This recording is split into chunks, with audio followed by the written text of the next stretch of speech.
Yes, sir. Nakalagay po doon na witnesses lang po ang ino-oath.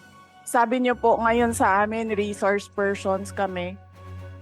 Ang nasa rules ninyo, witnesses lang po ang nag-o-oath. Wala po kayong rules sa resource persons. Miriam de Persor Santiago said, and the Supreme Court ruling that she's quoting, we cannot, what do you call this?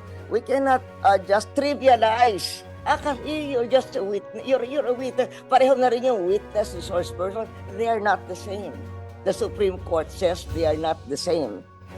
Tila na-educate ang House of Representatives matapos tumanggi si Vice President Sara Duterte na mag-take oath sa pagsisimula ng pagdinig ng House Committee on Good Government dahil hindi siya witness kung hindi isang resource person. Ayon kay BP Sara, base sa ipinadalang invitation ng komite, nakalagay na itinuturing silang resource persons at hindi witness. Sabi naman ng chairperson ng komite na si Representative Chua, lahat daw ng resource person ay considered witness din. Agad naman siyang nilecturan ni dating presidente at ngayon ay Pampanga Representative Gloria Arroyo na nagsabi na hindi ito pareho at hindi maaaring ipagsawalang bahala ng komite ang pagkakaiba sa pagitan ng isang resource person at isang witness.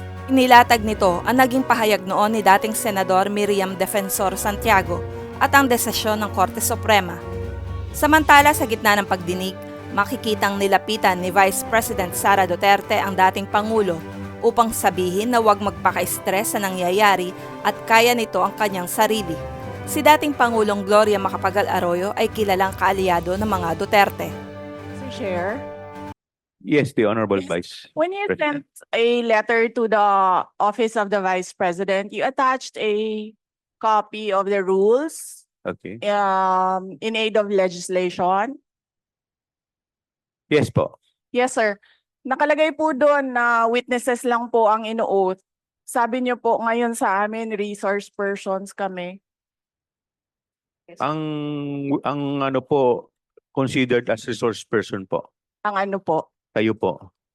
Kaya nga po. Yes po. Lahat po ino-oath po. Yes. Apo. Nakalagay po sa rules ninyo, witnesses.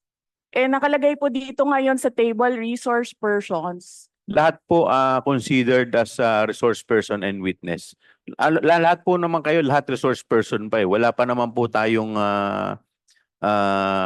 tinatawag na lahat po considered as resource person pa naman po. Right. Opo. Ang nasa rules ninyo, witnesses lang po ang nag-o-oath. Wala po kayong rules sa resource persons.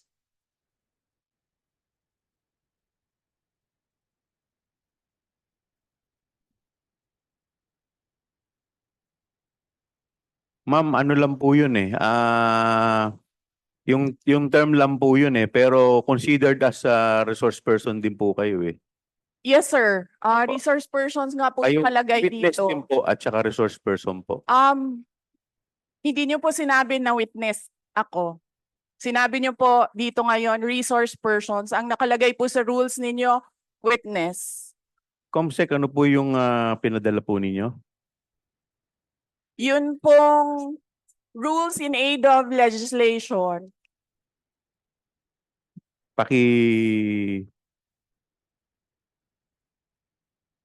Mr. Chair, point of order.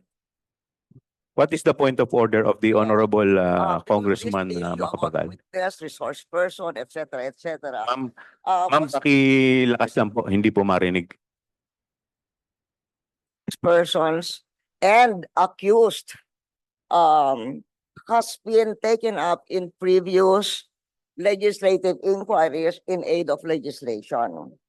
I want to quote a December 8, 2008 hearing in the Senate, where Senator Miriam Defensor Santiago had an opinion on a similar situation, but she quoted a Supreme Court ruling. So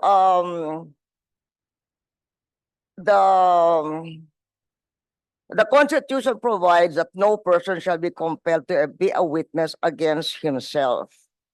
The Supreme Court has repeatedly emphasized that there is a difference between a mere witness and the accused. and it can appear from statements and privileged speeches that there is that a person who is the subject matter of an adverse privileged speech is not a mere witness or a mere person of interest, meaning a suspect. She is in fact accused of what seems to be a criminal case for violation of certain criminal laws, including malversation of public funds. And there is a case quoted in 2007, Standard Chartered Bank versus the Committee on Banks, where the court repeated the rule that an accused occupies a different tier of protection from an ordinary witness. So, where the court said, Supreme Court said, whereas an ordinary witness may be compelled to take the witness stand and claim the privilege at each question requiring an incriminating answer is shot at him, an accused may altogether refuse to take the witness stand and refuse to answer any or all questions. So that has been a supreme, and then there is a portion that the court explained that the right of the accused against self-incrimination also applies to respondents in administrative investigations, such as legislative inquiries in aid of legislation. Is the point of order I am raising, and there is a Supreme Court ruling to this effect. Thank you, Mr. With that, the chair declares 1 minute suspension, recess. Madam Congresswoman Arroyo, may I know if may I be clarified if the tenor of your point of inquiry is referring to the sub judice case or rule? Referring to the sub judice case, but it is saying that when a witness, in fact, is in reality the accused.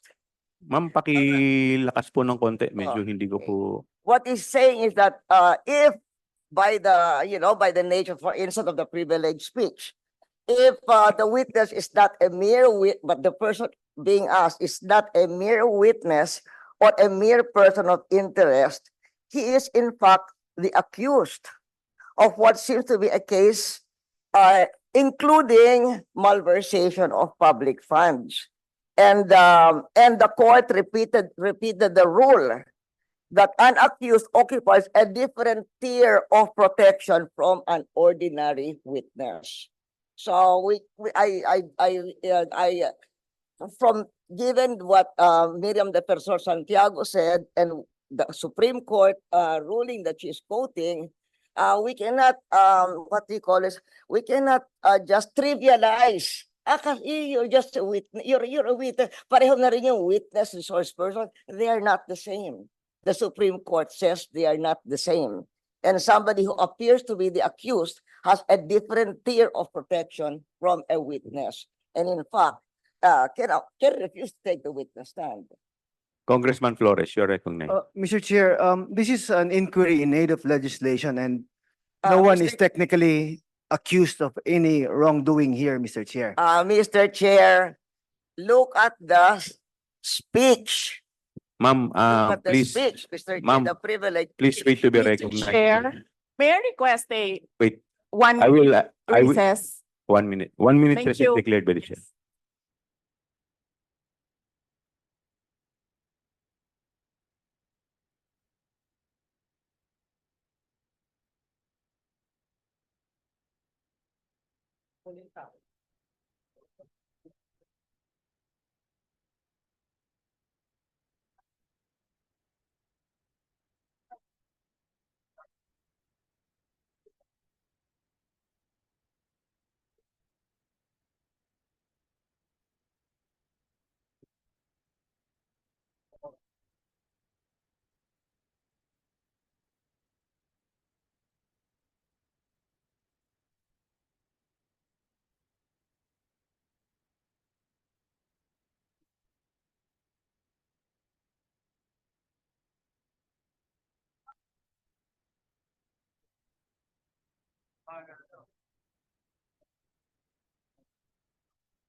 Mr. Chair, yes.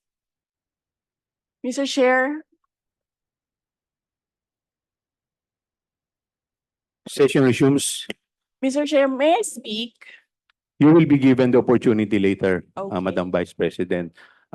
In any event, the point of the Honorable Arroyo is well taken.